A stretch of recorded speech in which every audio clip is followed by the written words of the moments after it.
I'm Tamika Mallory. And it's your boy, Mysonne, the General. We are your host of TMI. Tamika and Mysonne's information, truth, motivation, and inspiration. New name, new energy, but same old us.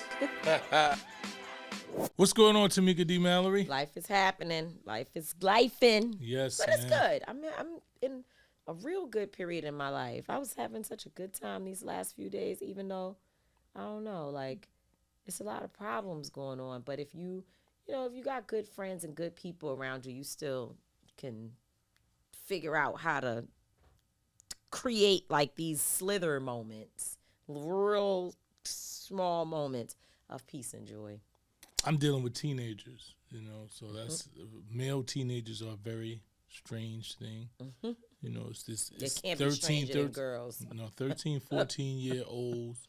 They have this mind state. So I got my son who's about to be 14, and then my nephew is about to be 13, and then my other my other son who's 11, and my other nephew that is, I think, 9 or 10. So all of these boys, and it's just dealing with all of these energies, and it's just a lot. But I'm loving it because you just gotta. I love molding young men. I love watching young boys grow into young men. A lot of times they're hard-headed, but then they get very attentive, and they pay attention to things that you don't think they're paying attention to. So just watching, it's crazy that all 4 of these boys is at like different stages, and they're like between 1 and 2 years apart. So they're at different stages, and you just see the different stages in each of them. So it's a thing watching that. So that's been pretty much what I've been. Daddy daycare. Yeah, that's pretty much what I've been dealing with for this summer. There's nothing better than cousins, though. Like, cousins are the best. They're the because best. Even your siblings, you fight, you don't always agree. You don't. But they like all each other. fight though. But you still like your cousin. What happens is that the cousins fight against the kids. Like the brothers, like the cousins will join forces against the little brothers. Like the big cousins join forces against the little brothers, and they all start picking on the little ones. And then you got to fight, and then they join together, and it's just be too much. It's a lot going on. It's politics. It's definitely politics. Everything is political. Everything. Even kids hanging out is political. But it's still like, I just think about during the summertime, getting to go to my cousin's house and to stay there and go, I didn't care. And they would treat me so bad sometimes. Some of my cousins would treat me so bad. And guess what? And I was also talkative. I thought I was smart. I knew everything. So they would treat me pretty bad. But I still wanted to go. I don't care. I still wanted to be under them. They want you to just be quiet. Well, Why don't you just stop talking? It was more than that. Kids be just mean. Your kids are definitely mean. The things these kids say to each other is just like, they be mean. Yeah, but I was maybe I was a mean cousin too. No, maybe you wasn't. I don't know though. I don't think I was really mean to my younger cousins. I don't think I was ever mean. We still got into mischief though. It was a couple of my cousins that was really mean to me, and I always kept it in back. Like I used to tell them, I don't want to go there ever again. Some of them I wanted to hang around. Like it was a couple of my cousins that was real cool, that we always had good times. But it was a couple of them that I used to be like, I don't want nothing to do. And it was girls. It was girls too. The girl cousins was way meaner than my boy cousins was to me. So I had an issue with that. But I grew out of it, and we kind of cool now. Okay, cool now. Yeah, that's good. So we are still doing our Pull Up for Peace series. Last week we had Lakeisha Yuri and our brother A.T. Mitchell Man and their interview. Free A.T. Yes, Free A.T. and his campaign. And we talked about their book and the work that they do. And it was a very dope interview. So if you didn't see it, go back and watch that. And today we got another person who was at the Pull Up for Peace conference, who is a hip-hop legend, historian. He's an educator. He is definitely one of the premier people when you talk about what's going on in Newark. He's one of the founders of 24 Hours of Peace, and he's a friend of ours, Hakim Green from Channel Live, the legendary group Channel Live. So that will be the interview that features today, the interview that I had, because you weren't there. You was going handling something else. So I sat down. I listened to a lot of it, though. I was there in and out. Okay, well, I sat down. It was a great interview. And it really was. I mean, all the content from Pull Up for Peace has been powerful. And I'm so thankful to Jamila, Dr. Jamila T. Davis, and to our team, Janice Rodriguez and others, that we were able to do that. Because there's one thing to bring people into the studio or to, do a Zoom interview, but it's something else to be able to pull people right in the midst of them doing their work when they're feeling inspired or maybe even feeling upset or whatever they're experiencing, to be able to share with them in the moment. And Pull Up for Peace was such a sacred space where anybody who was there, it should have been. You can't always say what everybody is going to do, because that's not a thing. Everybody doesn't do any one thing at any particular time. But the majority of the people who showed up for Pull Up for Peace were there for a progressive reason, for a positive engagement with other people who are putting their lives on the line to address the needs of our community. And I think, being able to give space to something like that is powerful. That Until Freedom was a part of it. We had a beautiful white party that was amazing. Amazing. And Hakim was there at the white party with us. So, and what people say, what is a party? Yeah, the conference was long. The conference had many pieces. Until Freedom had panels. We were involved in multiple discussions. We helped with the curating some of the ideas around that. But our people deserve enjoyment also. That's what a conference is. If you look at most of the conference I've gone to, there is a plethora of information, education, building, next steps, and then during the nighttime there's parties, there's things to unwind. Nobody wants to feel all stuffy all the time, Stuffy? Yeah, we had Janice came to some of the parties. She was outside with us. She had a little white outfit on. She did. She was all right. She had a white. good time. She just happened to have white packed, because we sure didn't take the time to explain all of the things. We just meet us in Atlantic City. We got you a room. Pull Up for Peace. But it was actually a really good conference, and I think the content is so strong. I can't wait to see the documentary or the little docu-series, the docu-series that comes out from the conference. So I'm looking forward to that. Yeah, that's good. So that's going to be our interview for today, Hakim Green. But before that, we got to get into some topics. So much stuff happening. Oh, my.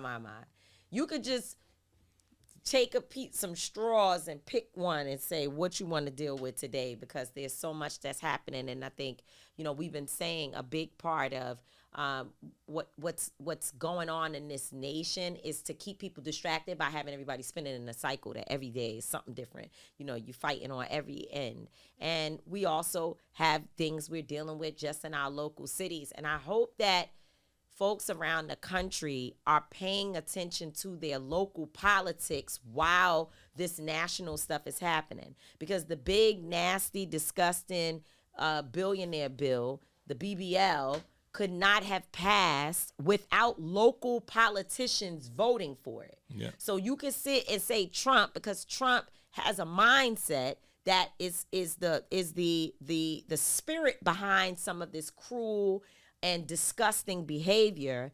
Nonetheless, people can stop it if they want to.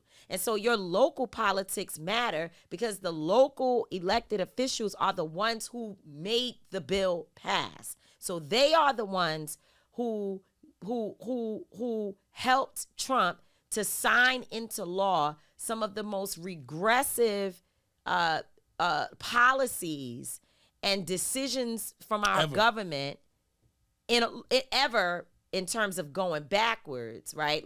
You've never gone back this far, but it certainly is taking us to a place where we started. Yeah. They're trying to get back to that place. So we the local politics, we can't express to you all enough how important it is for you to be monitoring, finding out who voted for the bill, which congressional members, which senators supported this bill, and not waiting, because they say that the impact of it, the effects of the disgusting, what is being called by the Trump administration, the big beautiful bill, but we are saying the BBL, which is the big billionaires bill, because it is absolutely designed to put more money in the pockets of billionaires and to rob you in order to do it.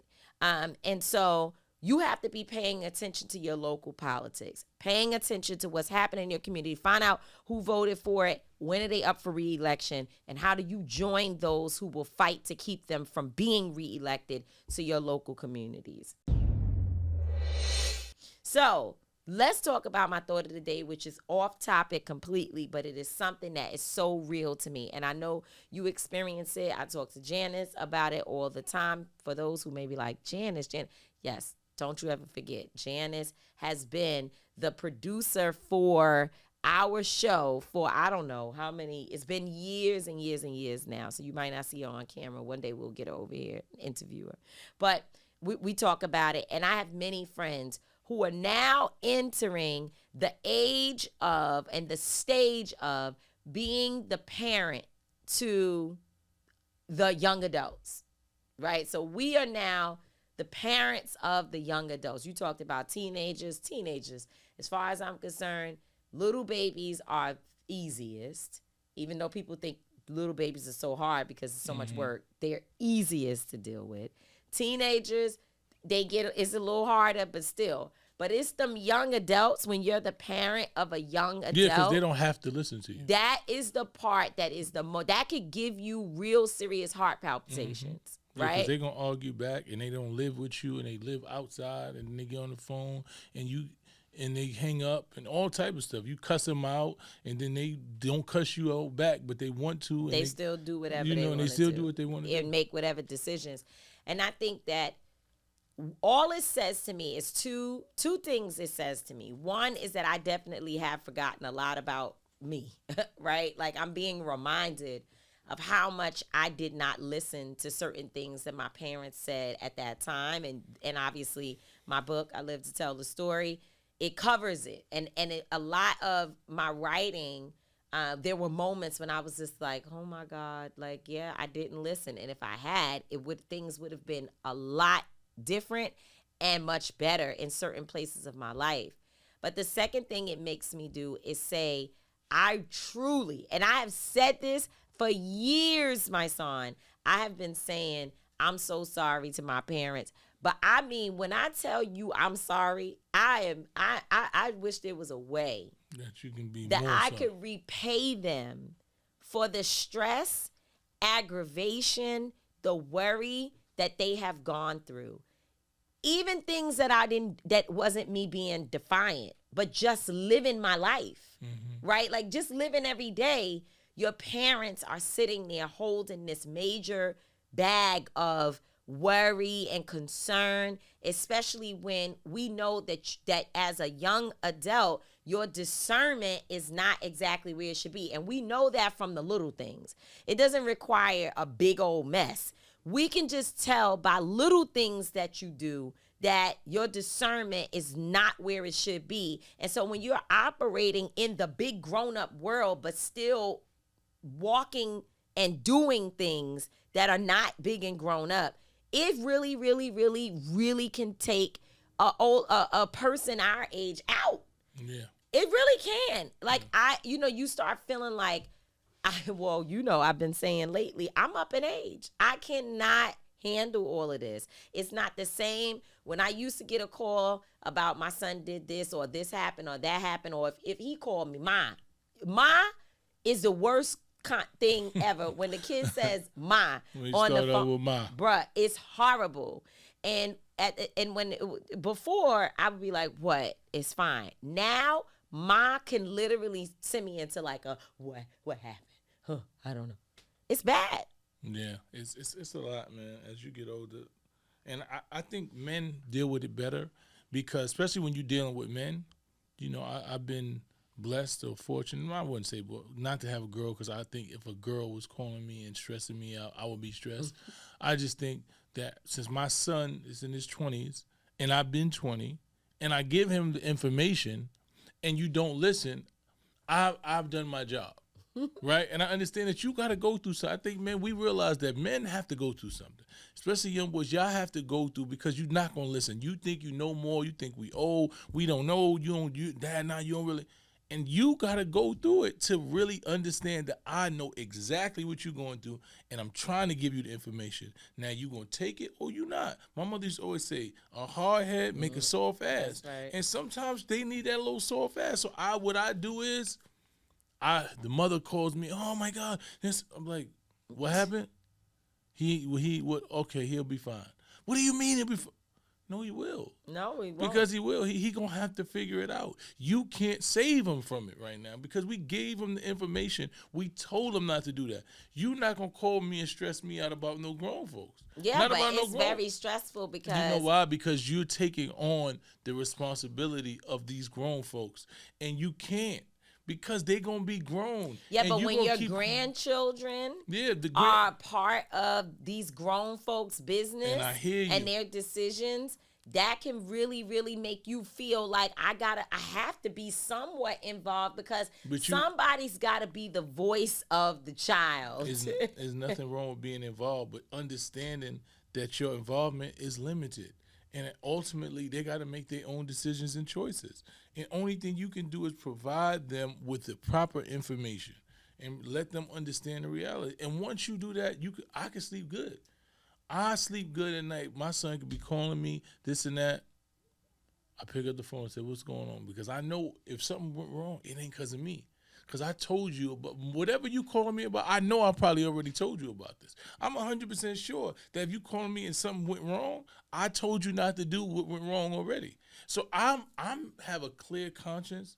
I can sleep well, and I can look them in the face, and I can actually say I don't have nothing else to do with it. His mother calls me and she's all irate and, oh, you need to do this, and I'm like, no, I don't need to do anything. I've done what I'm supposed to do. He is actually 27 years of age right now. I've given him all of the knowledge. I've given him the tools. I've given him the alternatives. Whatever he chooses to do at this point is not on me. And I can sleep good. Yes, I want the best for him. But sometimes he got to go through this valley to get to the peak. And that's on him. But it ain't on me. And it's not on you either. And I tell her, it's not on you. Yeah, but it don't work like that for us as moms. No, you have to understand. It's like, no. You have to understand. It doesn't, because the decisions that they make, we ultimately get involved at some point, whether we want to or not. But that's the problem. You ultimately get involved, and you trying to save them from learning, right? You can give them all of the information, and when they don't take the information, only thing you doing is driving yourself to early grave. You taking on the stress. You can't sleep. I watch mothers. I watch people's mothers be torn down by the kid, like, cause the mother's trying to do everything. She losing her hair. She giving every dime. She trying to save. And you can't. It ain't going to work for you. Well, one thing I will say is I ain't going to the point of losing my hair. I'm just saying that your nervous system is very much so attached to your young adult children, right? Like your nervous system. Because, again, you can't control what they're going to do, what decisions they're going to make. Even when they could be doing everything wonderfully, but just a move, going out at night. You just like, oh my God. It's grown folks. But it's very hard, especially for a mom, when you see your children moving about. You don't know who's the driver of the car. You're worrying about whether or not people, somebody it got some beef that your child don't even know about, and something can happen. It's so many layers of things. I know for me, I'm glad, I have my granddaughter. I love my granddaughter, and I'm glad her parents are the first layer of defense. But even with my son, my parents are just as worried about everything that goes on every day. They the grandparents. They still be like, you talk to that boy? Is he all right? What he do with this? What happened with that? Is this taken care of? Do they got the right food down there? They had a blackout in Atlanta a couple of weeks ago, and they were in the dark. Now, it occurs to me, oh my God, he doesn't have a survival kit. Like, he needs the flashlights, the candles, the this, that, and the third. So you know what I'm doing? Putting a survival kit together, because I know he needs this stuff. So, and my dad's like, he down there. This happened the night of my birthday party. So I'm in my birthday party twirling around, and my dad is like, did that boy get him a flashlight down there? He's texting us while in the thing like, hey, it's still a blackout. It's very hot. Everybody's hot. We may have to get in the car and drive. I'm in the birthday party looking at the text message like, oh man, okay. Then I go over, my dad's like, did that boy get a flashlight? This is happening in real time. I mean, that's with different. The elderly. But that's but I'm saying. Everything, yeah. It's the same thing, because at the end of the day, they should know I need to get a good flashlight in my house. But they don't know unless you tell them. That's why you have to stay involved as the parent. You can't just be like, well, I done told you to take care of important things, get your business in order, and if you don't do it, then it's on you. Not while you got my granddaughter in the middle of a blackout. That's for grown folks. And let grown folks be grown folks, man. Well, they got it straight now. That's it. They got the flashlight. Raising or being a part of young adult development is hard work. That's my thought of the day.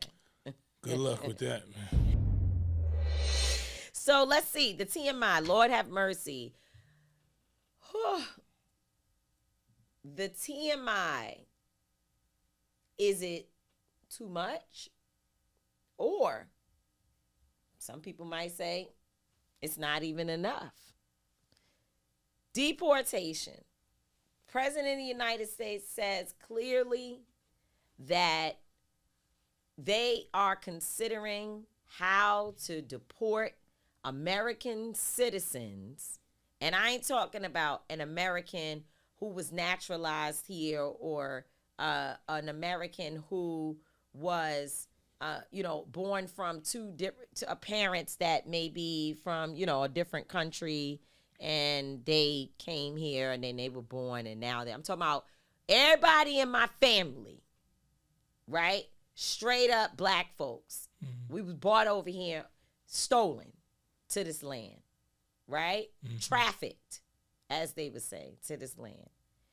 He is saying that even those types of people, parents didn't come from Jamaica or Brazil or Belize or Dominican Republic or any of that.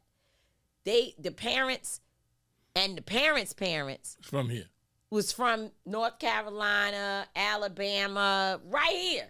Mm-hmm. He's saying if they committed certain types of crimes, he should be able, the ICE should be able to go, I don't know, maybe he didn't say ICE. Maybe he just said some department should be able to go in and arrest these people and deport them. Or if they already arrested, they should be able to be deported. Exactly. Well, that's right. That's probably more of what he's saying. They in prison. They committed a certain type of crime. They can move them out. Because, by the way, even the prison system, while they definitely want to use, manpower or labor, human power, mm-hmm. to make their products and answer the phone for the not social services, like motor vehicles and mm-hmm. all of that in different states. They still want that. Yeah. They really don't want to have to maintain massive facilities. So the new thing is putting the tracker ankle bracelets on people's legs and sending them home, and then basically incarcerating the whole house because folks are showing up there anytime, day or night, check the house. Anybody else got something going on that ain't supposed to be happening. If it's going on under the roof of a person who is in home confinement, mm-hmm. everybody can be arrested, right? It's not the same as you needing a warrant to get into grandmama's house, and maybe, if you have a warrant because you think Uncle Billy Bob is in there doing God knows what. It ain't that. It's if you are on home confinement, everybody agrees that if you are being sent to that home to do your time, that they now have the right to come up in your house and search your stuff and go through things and make determinations of who may be doing what, right? So this is one of the new forms of incarceration, is so many people are being sent home to be on home confinement because they don't want to maintain taking care of people, feeding them 3 meals a day, and having to keep these big facilities open. Okay, so while they look at how to reduce costs, it doesn't mean you're not still incarcerated and that they still don't make money somehow from the machinery, from you having to check into a building for program, for work release, for this and the third. And in some states, they're saying that they let incarcerated individuals out of the jail at different times throughout the day to go work. Mm-hmm. They let them go take the train, the bus, go where you need to go and go work for these companies. And meanwhile, they don't believe that you should be released to go home and get a job and get yourself together. So, now the man is adding the layer of calling people homegrown terrorists and talking about potentially putting people who look like you and me, and nobody's going to believe that. They're going to say, no. It's the criminals, and they look different from us. They shouldn't have committed a crime. Meanwhile, these people are unraveling our Constitution right before our eyes, and we just sitting up here being like, it might be for some good. Not we, but some people are saying that. It's very strange. He also was talking about how the people who are here that's undocumented have been working on farms for years. Oh, yeah. And that now they can pretty much, whoever they work for could be their owner. And they can give them temporary, they won't have citizenship. They could just give them, it's pretty much slavery, like indentured servitude, where they can be here underneath this person as the owner. The person signs as they own for them. They can't actually ever have citizenship, but they could just be here as long as they're doing that job.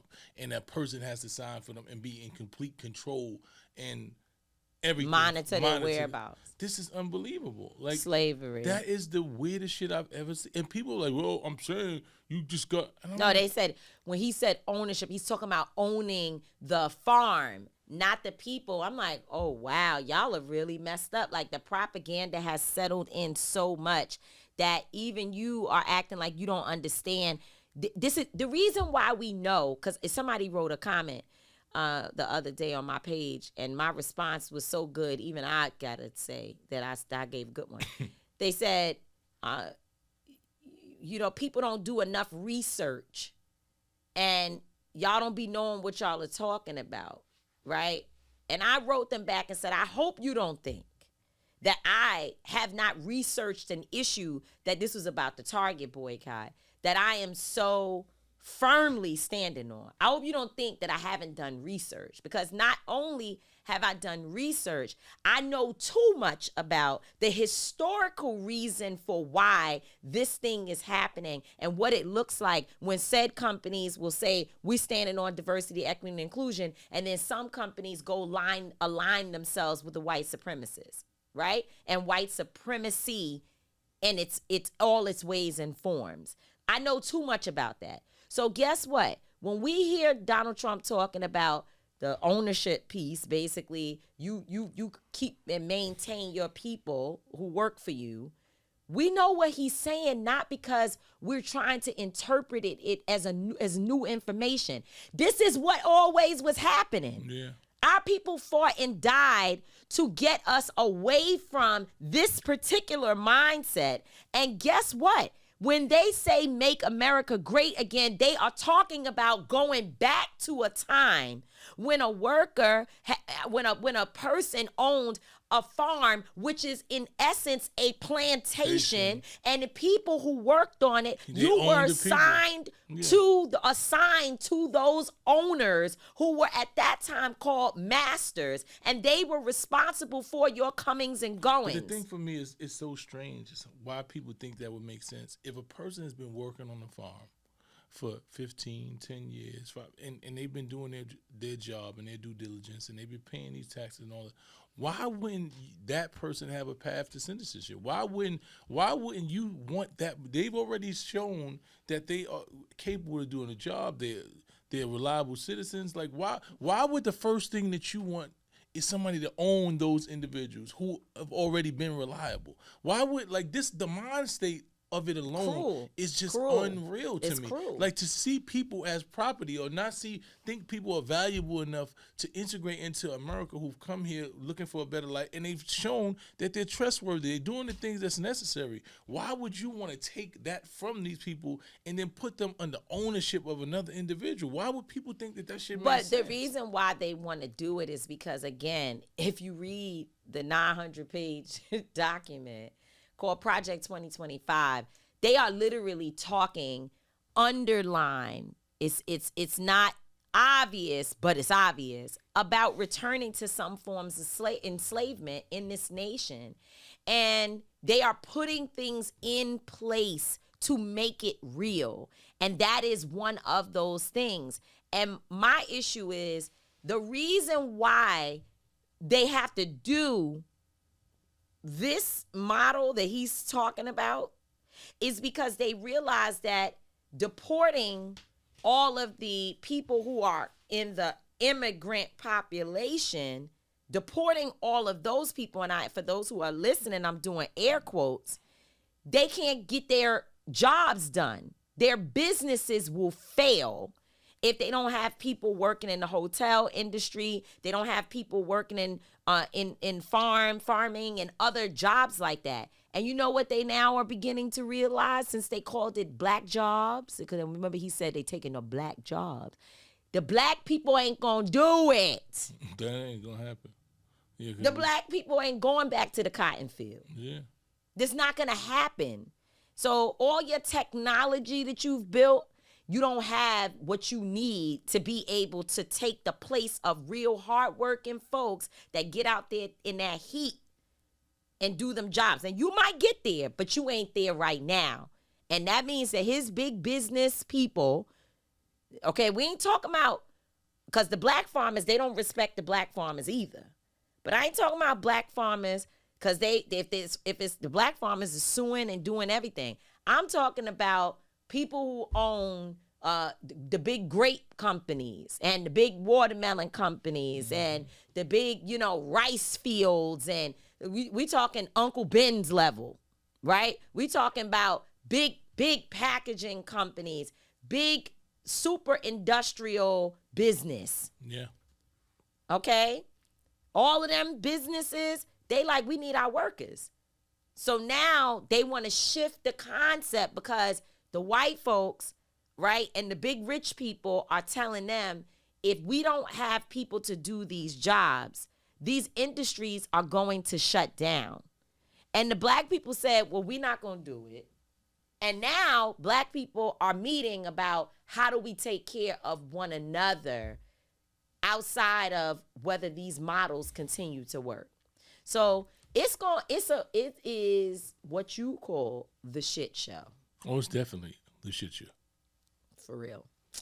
Anywho, is it too much, y'all? Or do you think, you one of those people that's like, Trump's doing the right thing? Just let the plantation owners, the masters, let them own the people, folks who are out there doing the job. They need to own them folks and make them pay taxes. Yeah, he said they pay taxes, but they can't ever be citizens. Wee. I never heard of no shit like that. But some of your people love it. None of my people love it. Now, all the skin folk ain't kinfolk. So I want y'all to tune into this interview of my brother and I, Hakim Green, from Channel Live at the Pull Up for Peace conference. Stay tuned.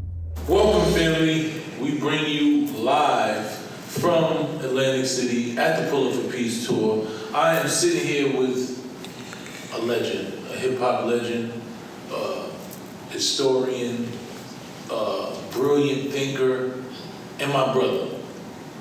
My brother, first and foremost, the incomparable Hakim Green. How you doing today, King? I'm doing great, man. Salute to you. Thank you for having me on the TMI show. Yes, man. We threw Tamika off the couch and we got you here today. She's running around working, and I just wanted to sit down and talk to you, not only about this conference, but just about hip hop and all the things. We always have conversations about just what's going on in the world, and I was like, wow, I got a chance to have my brother actually sit down on the couch with me for our show, and I just said, let me sit you down and let's just have a conversation, man. How are you feeling about the conference? Oh, it's just amazing amazing. To see this come into fruition, like, come from an idea to an actual thing. My history in hip hop culture has always been about using the art form to push for peace, to raise the vibration, and going through decades of it being at a low vibration, to see the vibration raising, steadily, we pushing forward. It's, folks like yourself, Tamika, Lakeisha, Yuri, City of Newark, Atlantic City, all the cities around the country coming together to pull up for peace. This in Atlantic City, this is amazing. This is something that couldn't have been thought of, or you could think about it, but could you actualize it 10, 15 years ago? Probably not. But it's a testament to the dedication of folks like us pushing for peace. And it's amazing, man. You've been doing this work for so long. You've done 24 hours of peace in Newark. It's been a staple in the community. And just listening, actually just watching and seeing the evolution of peace, right? Like I keep saying that hasn't always been something that we centered around in our community and in our culture, right? We thought peace meant that you was soft, right? It was how do we say, it was corny to be peaceful, right? Mm-hmm. And now we setting a whole new trend. And that's what the trend in hip hop should be. Like you said, it's so much focus on low vibration, and they know what they're doing. They know that if they keep us on low vibration and they have us at war with each other and killing each other and glorifying and marketing black murder, then they know that they can continue to control us. So this narrative, the shifting of the narrative, I've seen people that I know was in the streets years ago that was dangerous, notorious, and now they're warriors for peace. And it's an amazing thing. And I just want to talk about, how do you think we're going to make this catch on in hip hop? Well, I think just being it, show and prove, be the example. Put things on the platform. That's why we created 24 Hours of Peace, to put peace on a platform, to market, to promote it, so young people, the next generation, could see success, could see talent, could see, people excel by pushing peace, by being peaceful, by exemplifying what it is to be peaceful. And I think people need to understand, when we talk about peace being soft, it's not. Peace is about having peace of mind to navigate through whatever situation you might find yourself in. When you're at war, you want to be clear of mind, clear of thought. You want to be able to strategize. You want to be able to see the lay of the land and know how to get from point A to point B. And you can't do that with chaos. You can't do that with a confused mind state. You have to be at peace with yourself. So peace is something that's inside, and it helps you navigate whatever circumstance or situation you might find yourself in. It's not about submission, though there is power in submission. And that's a whole other conversation. It is. It's one of the most powerful things that you can do, is to be peaceful. They say that the measure of a warrior is to actually never have to inflict harm. That is the goal of any real warrior. You never want to have to inflict harm on somebody. You have the skill, you have the understanding, but you never want to actually have to utilize that. That's right. So we look about how gun violence has plagued hip hop, has taken away some of our greatest young and elder artists throughout the years. And I was looking at a stat, and it was the craziest thing to me, that the leading cause of death for black males 25 and under is gun violence. That is crazy to me. Homicide and gun violence is the leading cause. So that is really just taking out our whole, all of our soldiers are being killed by gun violence. And if we understand that, there's no way that we should be pushing and promoting that to our babies. Yeah, well, the enemy has done a great job of programming us to look at each other as the enemy. They put us in these conditions, they put us in these environments, and then they step away and they watch us kill each other. There's so many variables that go into it, from education to health and wellness to what we eat, the diet, whether it be eating food or what you visualize, what you see, what you take into your mental state. And we're being bombarded constantly by stimuli that's actually coming from outside ourselves. Like, people study us as a community, and they go, okay, where do we want these people to be 10, 15, 20, 30 years from now? If these people can compete, then we're done. And they put us in a situation that takes away our level of competition. We're too busy competing with each other instead of unifying with each other to compete with the real enemy. And I think, you know, what we're seeing now, what we have been seeing is something that's been planned and mapped out decades ago. They saw the power of the civil rights movement. They saw the power of the Black Power movement. They saw the power of, you know, how we organized and came together in the 60s and the 70s, and what advances we made. And they said, okay, how do we get these people off track? How do we do it in a way where our hands are not dirty, our hands are not bloody? And they've turned us against each other. So we have to show each other through example the love that we have for each other, the love that we have for the community, and how success is bred that way. We put that on the platform. Slowly but surely, we can change it around. That's right.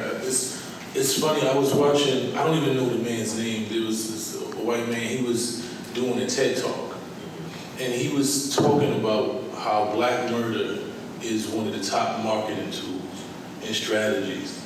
Right? He said you can get on any radio station and talk about how you can kill a black man. Mm-hmm. He said, but as soon as you talk about killing a dog, a white person, or anybody else, ASPCA is going to be at you. They coming for you. But you can say the most creative ways that you won't kill a black person, and it is marketed, it is promoted, it's packaged. Mm-hmm. You know, I was listening to Leo on the Breakfast Club, and he was just talking about how, you know, the violence in hip hop and how he capitalized. So he said, you know, I got mouths to feed. I got mouths to feed. Critical. But it's not just him. But this is the mind state of the industry and the culture that we live in. So Channel Live took a meeting at Def Jam with Tom Moskowitz in 1998, and you know, it was after the Capitol deal, after Madison, when we looked for the deal. Sat down with Todd, played him the demo. And Carl Thomas all over the demo before he was on Bad Boy, before he came out on Bad Boy. Todd listened to the demo. Todd goes, oh my God, this stuff is incredible, guys. I really like the beat. But you guys not locking down the block. You guys ain't, you know, you're not street enough for Def Jam. You know, this is not going to work here. And it didn't register to me at Tuffy. Like, what is it? You're not locking down the block. What are we supposed to be selling drugs? We supposed to be killing each other? We supposed to be pushing negativity? It can't just be about the music. It has to be about the messaging. Now, not to say that Todd or Lior is a part of any, you know, behind the scene conspiracy. There was a private meetings. I don't know about that. All I know is that when I see what happened from that point in hip hop to where we are now and the hands that are involved, it has to be bigger than the music. It has to be bigger than just putting out good music. It must be something about keeping a community locked into a negative vibration, a low vibration. And that's what we've been really since the mid-90s, that low vibration. So, you know, I don't ever want to seem like I'm pointing the finger. We don't want to point the finger and blame. It's about, you know, just looking at what's going on, who benefits, who suffers, and then navigating accordingly. Yeah, and the internet doesn't make it any better, right? This internet is hyper violent, right? It promotes violence and beef at a higher level. The algorithm is so geared toward negativity. Like, and I realize when I put things on, if it's not controversial, if it's not about negativity, if I'm talking about positive, it's like, and it's not that people don't want to view it, it's that the algorithm won't let you know that it's there.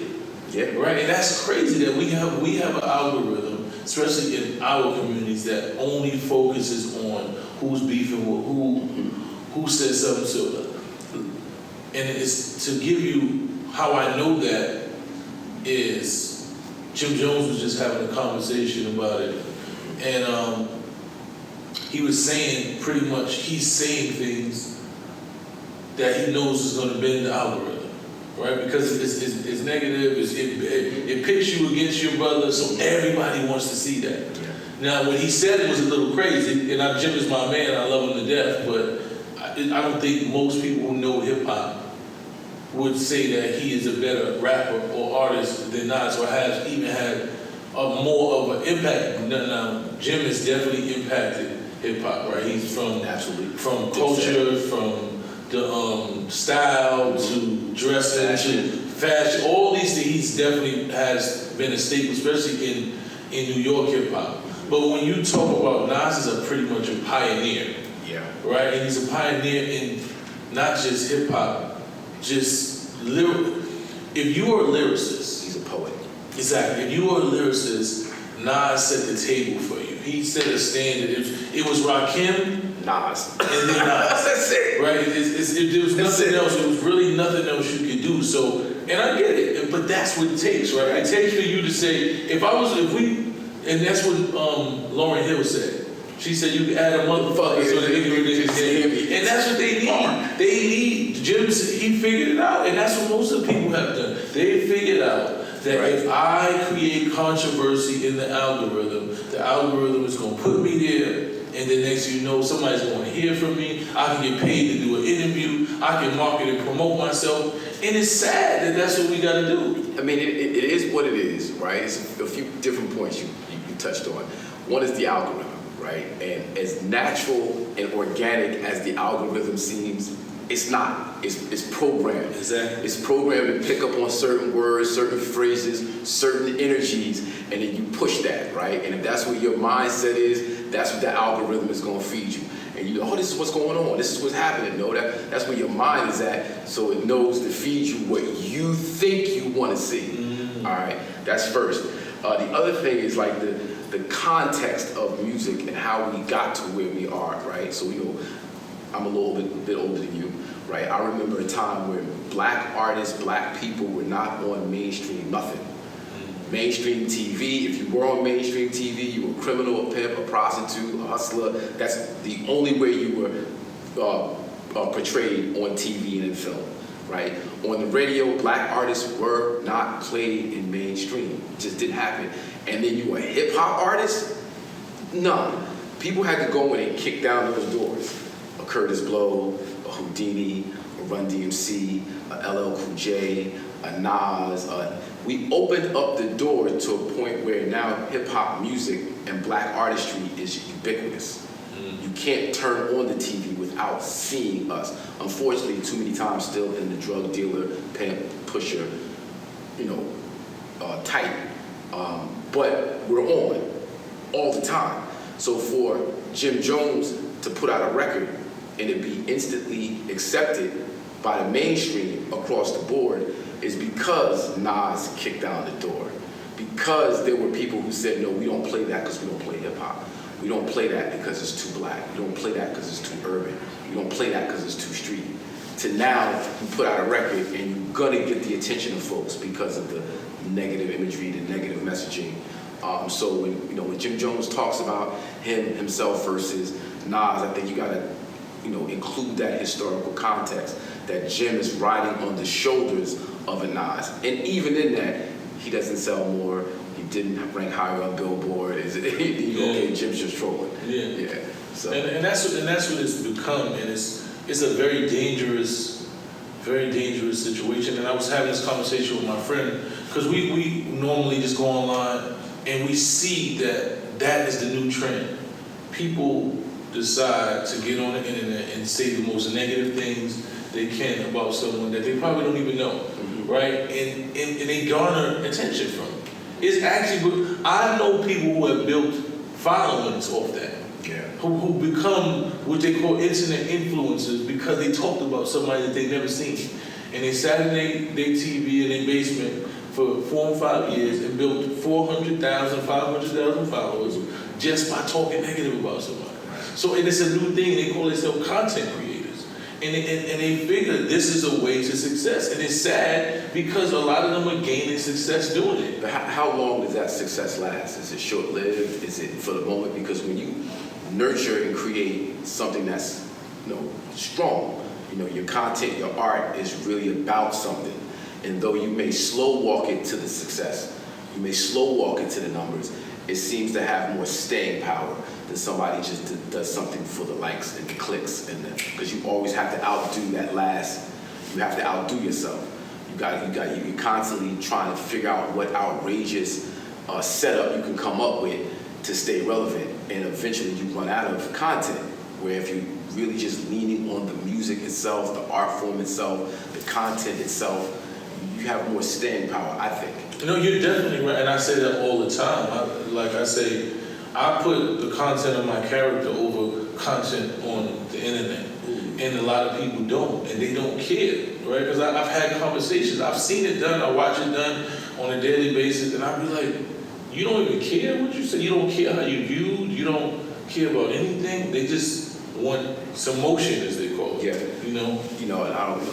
Again, I won't point the finger, don't want to pick on people, but you have, artists who put out a record that might be, over-sexualized, overly violent, and they have that one-hit record.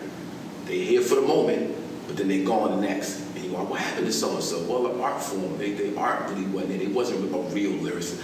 I had somebody compare Sexy Red to Little Kim, and they said Sexy Red is the new Little Kim. And I'm like, well, yeah, Little Kim sold you sex, but the bars was there, the music was there, like the artistry was there. There was just more substance to it than just sex. It just wasn't, everybody, look, this is what we're doing. It was, there was a thought process behind it. There was something to bring you into Little Kim's world, so you want to find out more about Little Kim. And I think that's the risk with doing things just for the likes, saying things just for the likes, because you devalue yourself, and when it's time to come with that next thing, it's like, well, what do you do now? Yeah. And I say that all the time. It's about substance, and I think when we talk about hip hop, I just want to ask you this question: do you think it's evolving, or you think it's dissolving? I think hip hop is evolving. I think hip hop is in a great place. Hip hop isn't what we do; it's how we do it. When I see breakdancing in the Olympics, when I see graffiti art, or what we see as hip hop inspired graphic art design in the many places that exist, it continually evolves. When you look at DJing, when you look at turntablism, when you look at beat juggling and scratching, it's constantly evolving.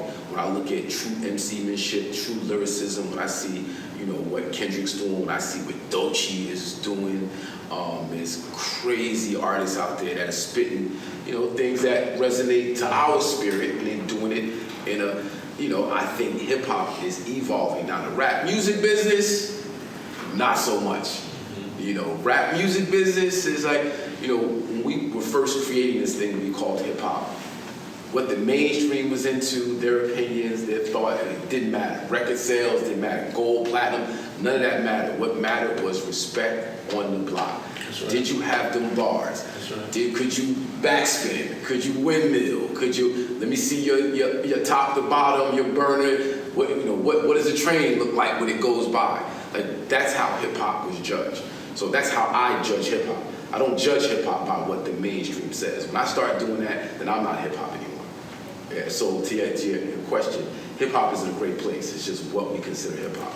I agree. I just, at some point, I get disappointed by what they try to make mainstream. What they try to tell us is hip hop. Since we grew up in hip hop, and I know the feeling, I know the essence of it, I know that it's about being able to say something in a way that resonates with the world, that they can feel in the most creative way possible, right? And I know that when they try to take that creativity out of it and simplify it and just give us something they call abstract, just throw at the wall paint and tell us that it's art, sometimes it's frustrating to me, right? As somebody who cherishes hip hop, who loves the game, if I'm going to write music or I'm going to write a verse, I want it to be something that is art.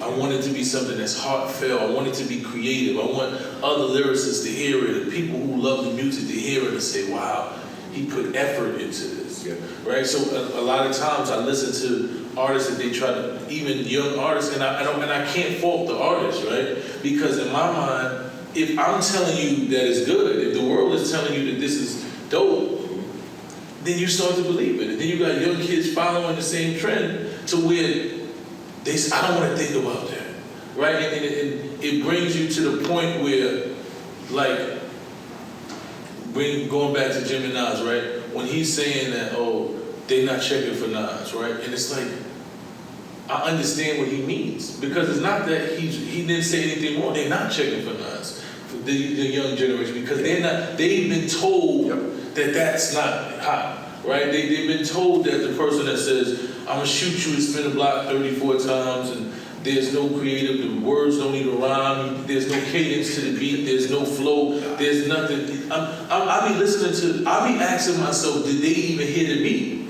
when they rap into these songs? Some of these songs don't even have any level of melody, anything. It's just, they just throwing words out there, right? And when you've been told that that is music, you will look and say, I don't want to hear Nas too, I don't want to think about all that, right? So when we've been trapped into that mind state, it deters me a lot, because a lot of times I love music, right? I be sitting down, I be writing some stuff, and I be like, this is fire, and then I be like, ain't nobody gonna listen to this.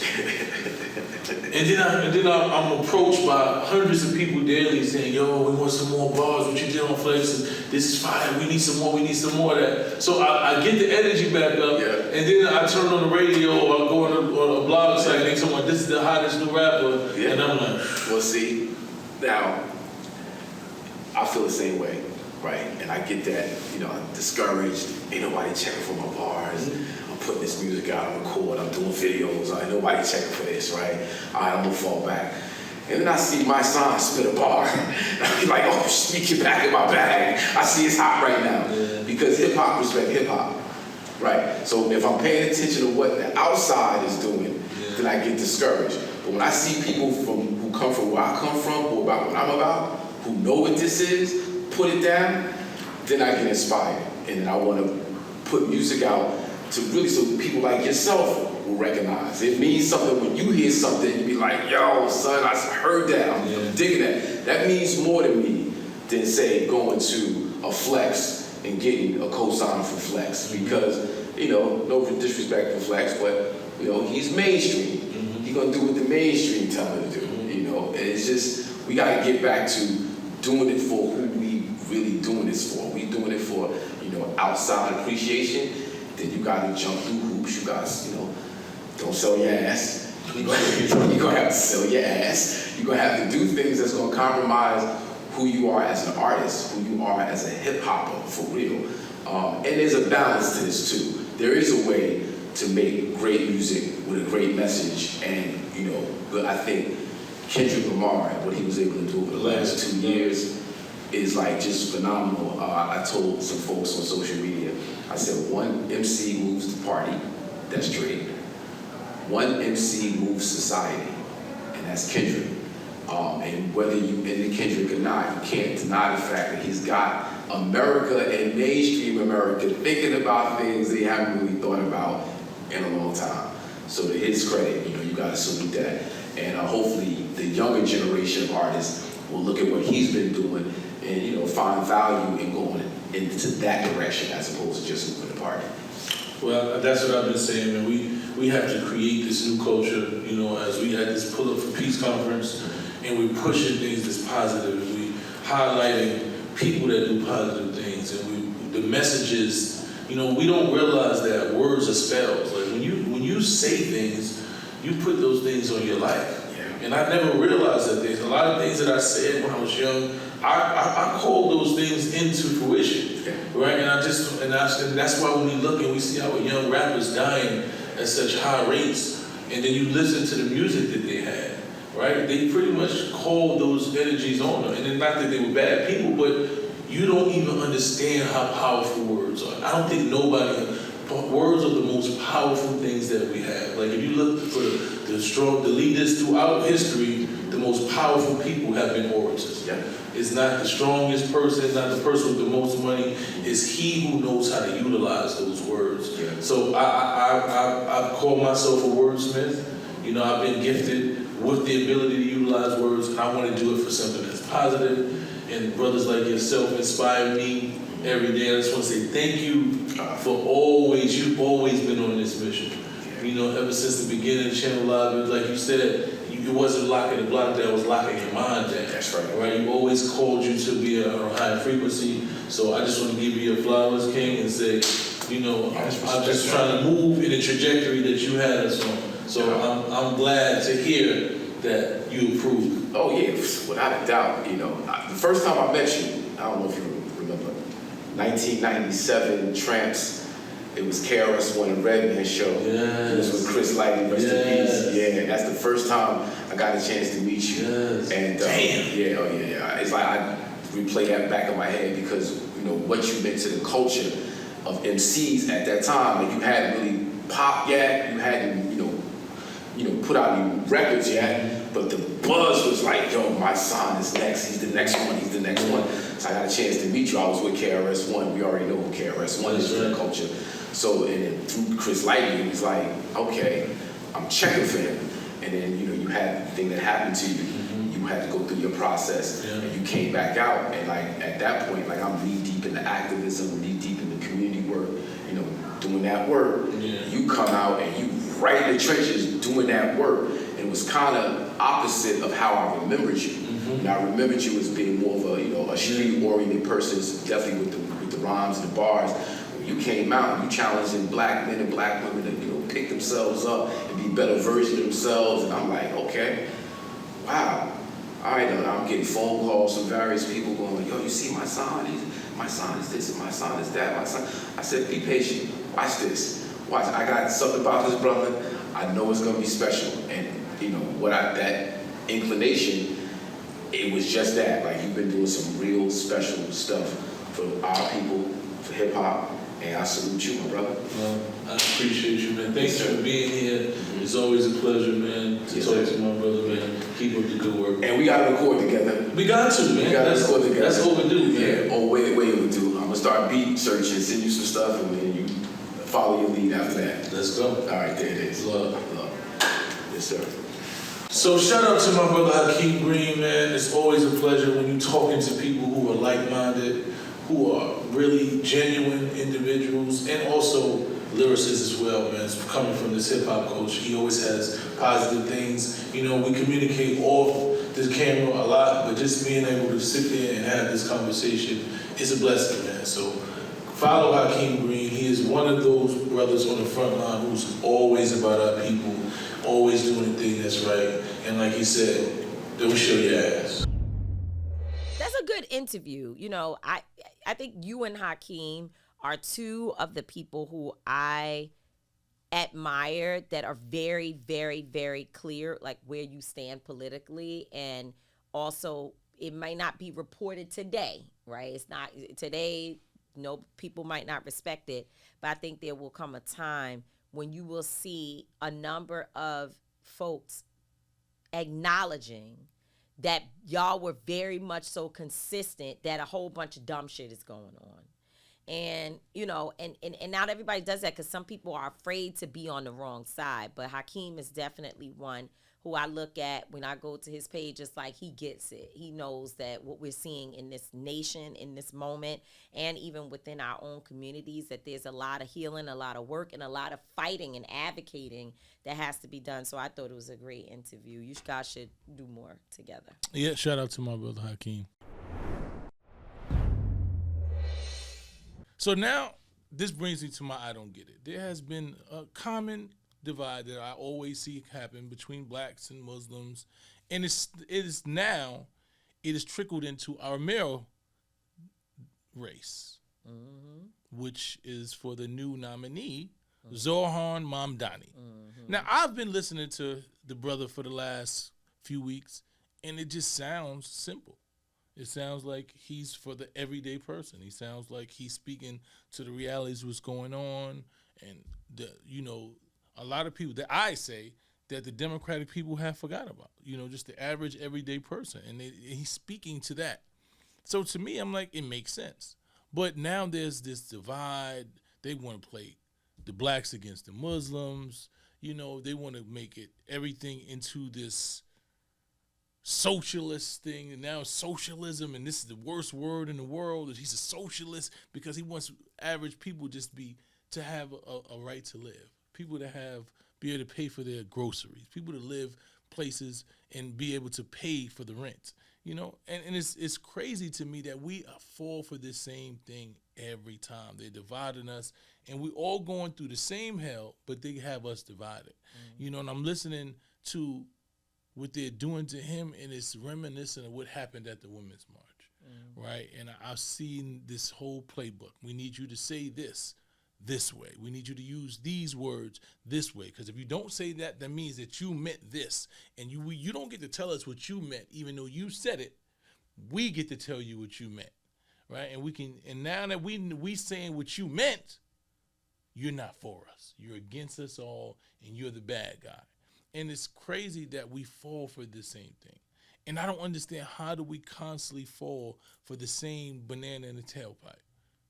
Like, how is it that this government and people are able to pin marginalized communities?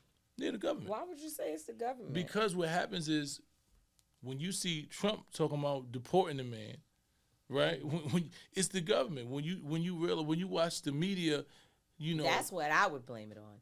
I'm not saying that Trump didn't say those things, but it is the media does not have to cover it.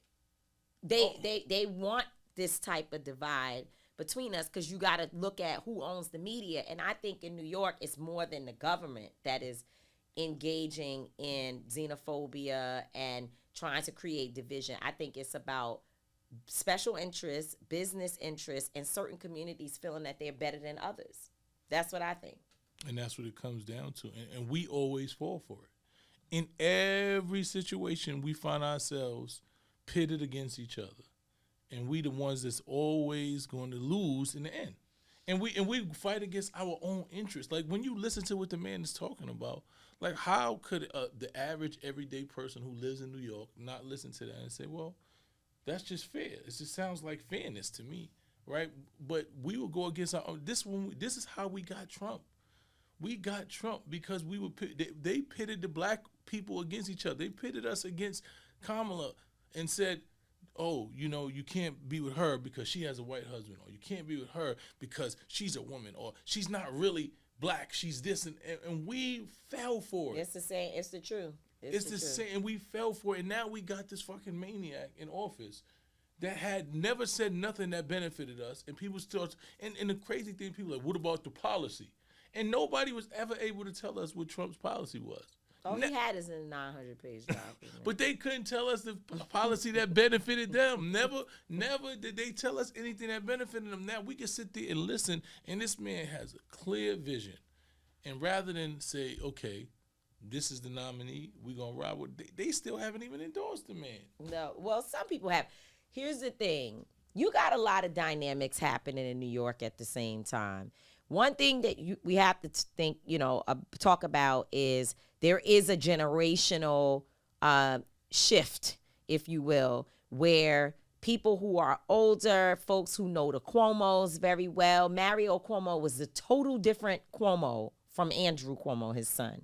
But he still has that family brand, right? And so when black people hear the name Cuomo, and it's not to say that Andrew Cuomo didn't do one or two things, 3 or 4 or 5 things that black folks fought for or wanted. Looking at in New York, he was the first governor of any state, I believe, to institute the policy that if a police officer kills somebody, I think it's unarmed. I think it's an unarmed individual, but don't get me wrong. But I know that in police-involved shootings, right, he put a special prosecutor in place because he recognized that the relationship sometimes between the local prosecutors and the police department is too close for them to properly investigate and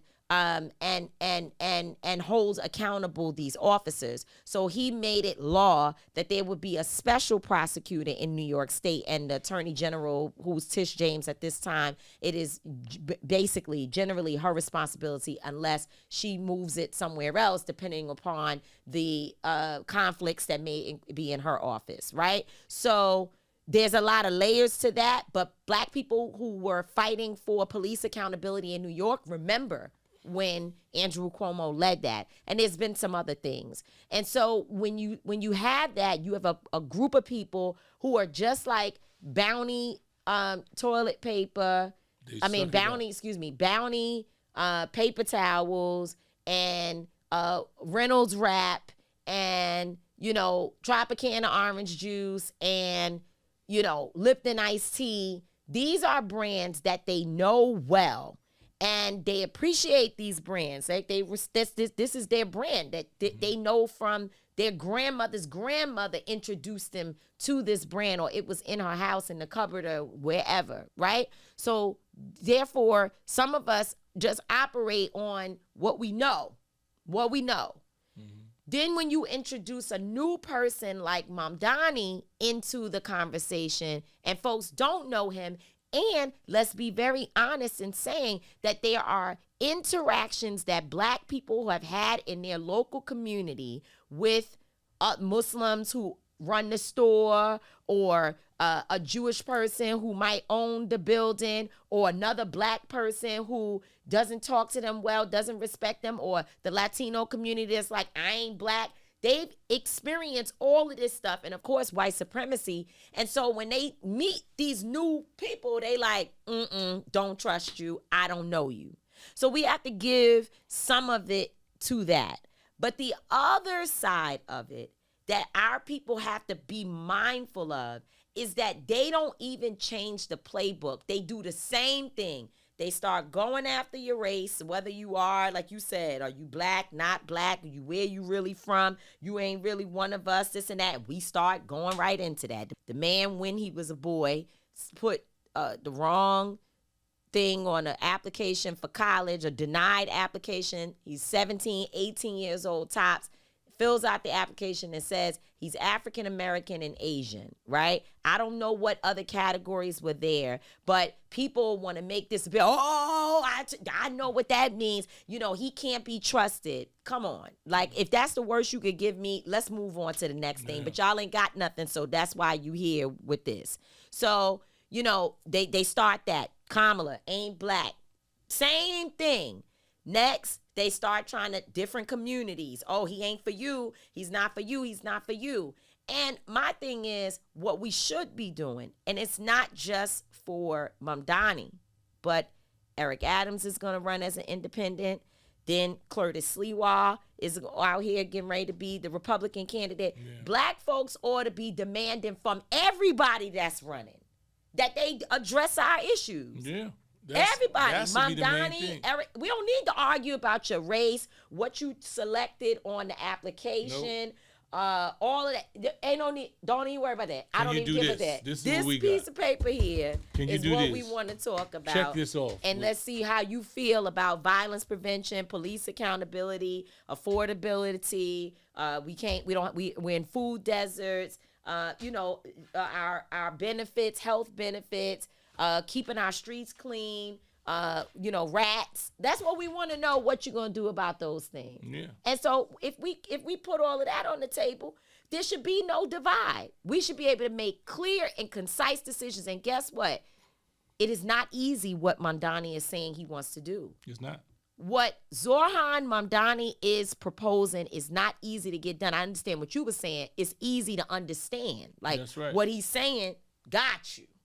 But it ain't easy to get those things done. He's going to have to go through a whole lot of hell to work with the assembly, which is where he is currently, a New York State Assembly person, and to get the city council and all of these different entities on board for his ideas. But I'd rather have somebody who has ideas that speak to my real needs versus people who are just going to manage the status quo and leave things as it is, if not make it worse. Exactly. And that's my whole thing. And I don't understand why that's not an easy choice for everybody. But it's not. We've shown that we will go against our best interests for the dumbest shit ever. Like, we really got Trump in office because people said, that she wasn't Black or she wasn't smart. Like, shit that is so crazy to me that every time I listen to, like, I go back and a new meme pops up every day about shit that's happening in America that Trump is, ruining, that she said last year. And it's just a new meme every time. And then I just look at it and be like, yo, how did we get here? How did we get tricked into some stupid shit like this? I just don't understand it. But man wants to deport. For him to even say, that's why my thing with Donald Trump is that their mindset is so nasty and so cruel that if you support them, I gotta- can't deal with Exactly, you. I because can't deal with you. It's not about policy. It's not even about government.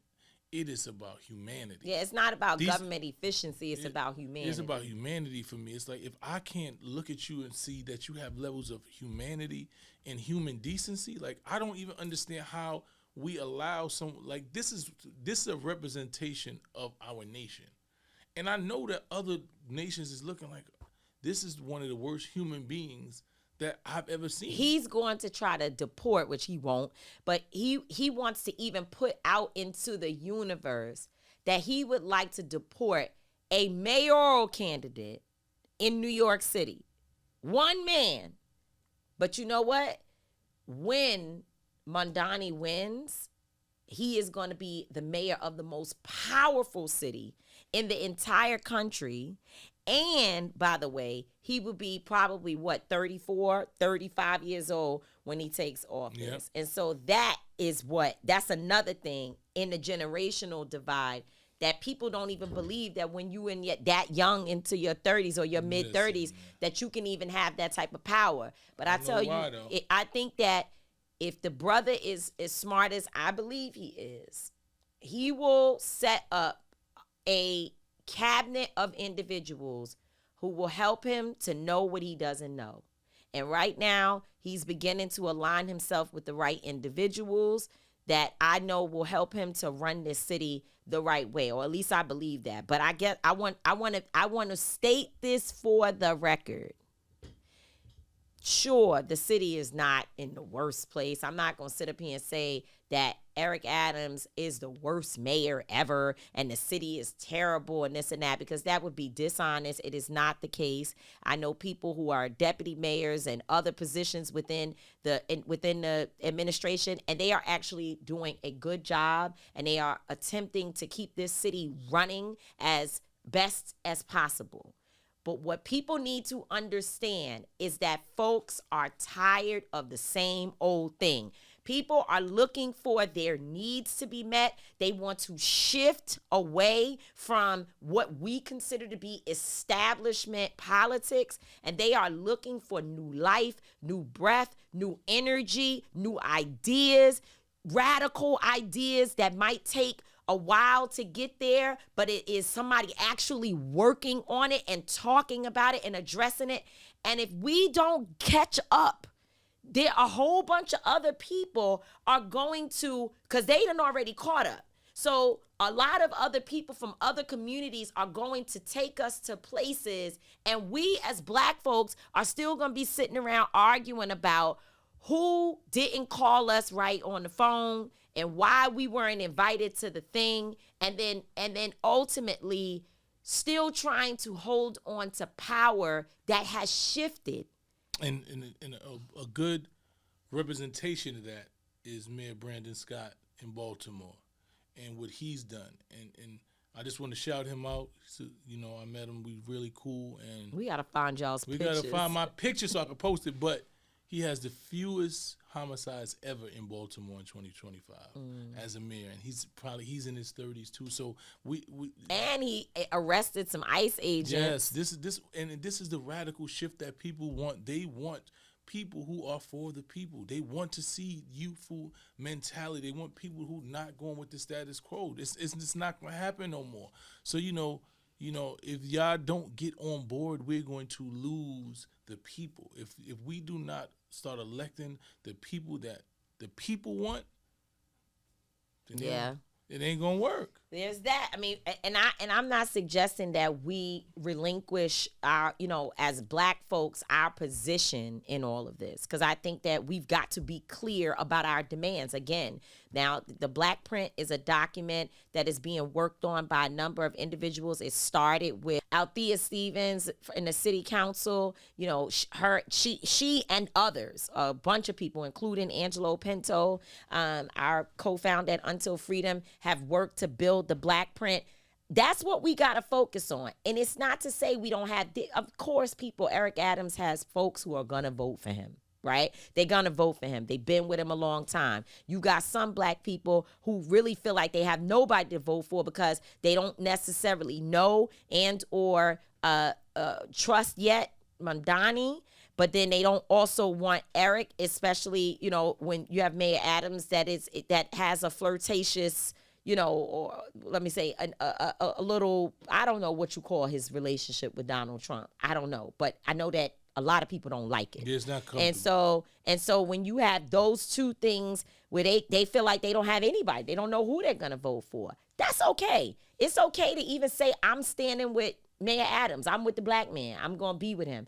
It's okay to say that. But when we start turning it into personal attacks on people that leans in the direction of Islamophobia, or we get ourselves involved in other community issues and start trying to uplift that as this big issue to make Mamdani look like he's anti this community or he's a hater of all people and he's violent. That's not cool. Just get your issues and argue the issues. I saw a conversation going on Facebook with Bishop Leah Daughtry when she was talking about if you freeze rent and you have landlords who still have to pay inflated heat, light, gas, you know, all the property, all the taxes, all the other things. How do you deal with that if they don't have an ability to use the money that's coming from rent to pay the higher costs for everything else that's increasing? Like, how do you balance it out?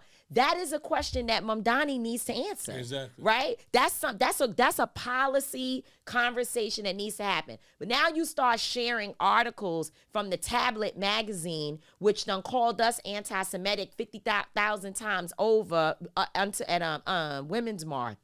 And, you know, is a magazine that's pretty much a rag. You start sharing articles from them in the New York Post that's calling the man all kind of things, and now you into whether or not he checked the wrong box here or there.